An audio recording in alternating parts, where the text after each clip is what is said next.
আজকের ভিডিওতে দর্শন বিষয়ে মাত্র দুইটি প্রশ্ন এবং তার উত্তর সহ আলোচনা করা হবে এবং এই দুটি প্রশ্নের মধ্যেই উচ্চ মাধ্যমিক 2024 ফাইনাল পরীক্ষায় যে কোনো একটি 100% কমন পাবেই। তোমার কাছে আমার একটাই অনুরোধ, ভিডিওটাকে প্রথম থেকে শেষ পর্যন্ত দেখতে থাকো। তো চলো ভিডিওটিকে শুরু করা যাক। তো তোমাদের এই বচন অধ্যায় থেকে লজিক করতে হয় এবং যারা লজিকে দুর্বল বা কোনো কারণে সারা বছর দর্শন সাবজেক্টটি পড়তে পারোনি এবং লজিকও জানো না, তো তোমাদের জন্য লজিকের বদলে অথবা দিয়ে একটি 8 নম্বরের বড় প্রশ্ন থাকবে। আজকের ভিডিওতে মাত্র দুইটি প্রশ্ন নিয়ে আলোচনা করব, তার মধ্যেই একটি প্রশ্ন আসবেই 100%। তো প্রথম 1 নম্বর দাগের প্রশ্নটি, বচন বলতে কি বোঝো? উদাহরণ সহ নিরপেক্ষ এবং সাপেক্ষ বচনের মধ্যে পার্থক্য লেখো। বচনের সংযোজকের কাজ কি? তো এই বছরের জন্য এই প্রশ্নটি ভীষণ ভীষণ গুরুত্বপূর্ণ। বলা যেতে পারে এই প্রশ্নটি তোমার চলেই এসেছে, তোমাকে শুধু উত্তরটুকু লিখতে হবে। তো এই প্রশ্নটি এবছরের জন্য ভীষণ গুরুত্বপূর্ণ এই বচন অধ্যায় থেকে। তো প্রশ্নটির উত্তর আমরা দেখে নেব। সাধারণভাবে প্রথমে দেখে নেব বচন কাকে বলে। সাধারণভাবে অবধারণের ভাষায় প্রকাশিত রূপকে বচন বলা হয়।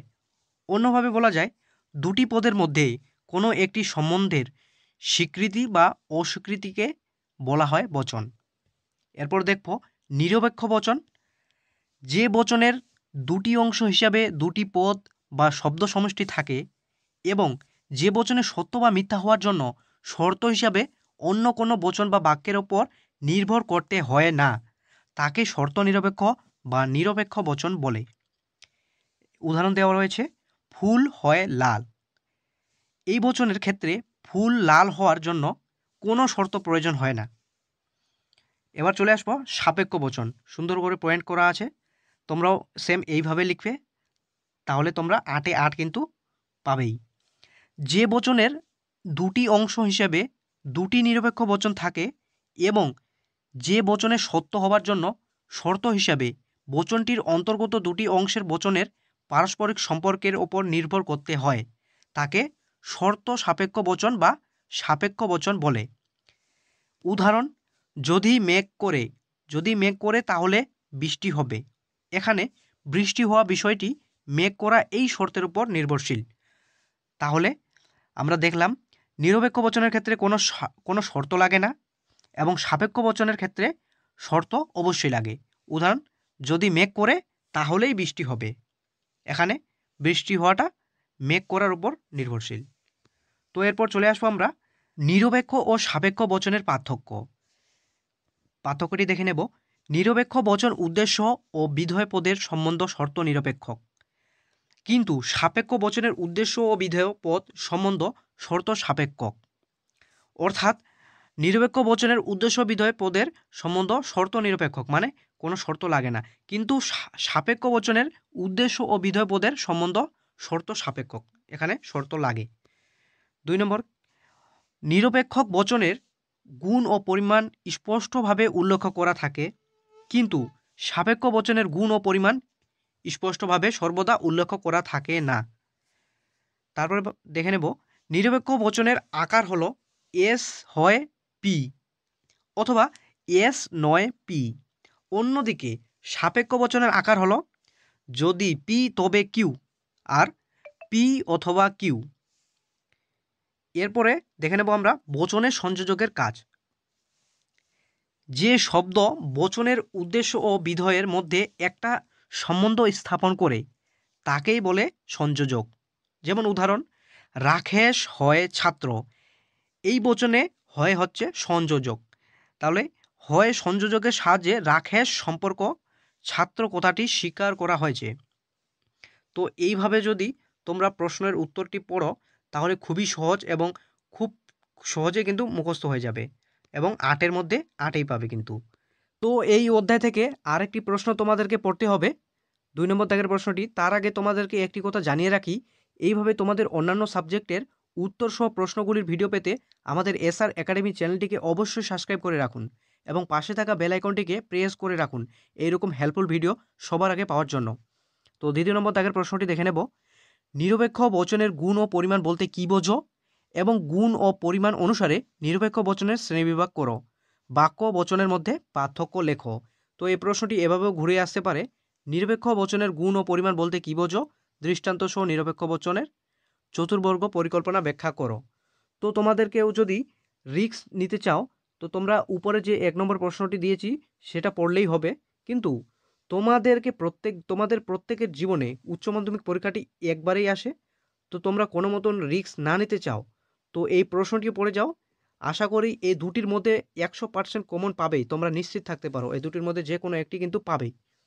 তো উত্তরটি এভাবে লিখবে, প্রথমে গুণ এটি পয়েন্ট করবে, তারপর দেখে নাও বচনের দুটি পদের মধ্যে সম্বন্ধ ঘোষণা করা হয়।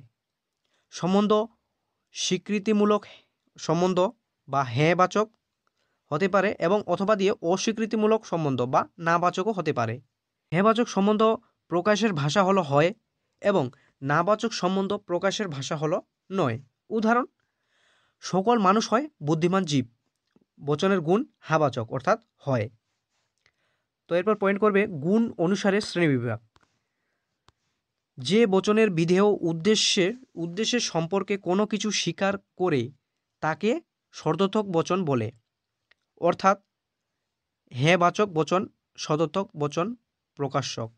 যেমন কোনো কোনো মানুষ হয় সরল।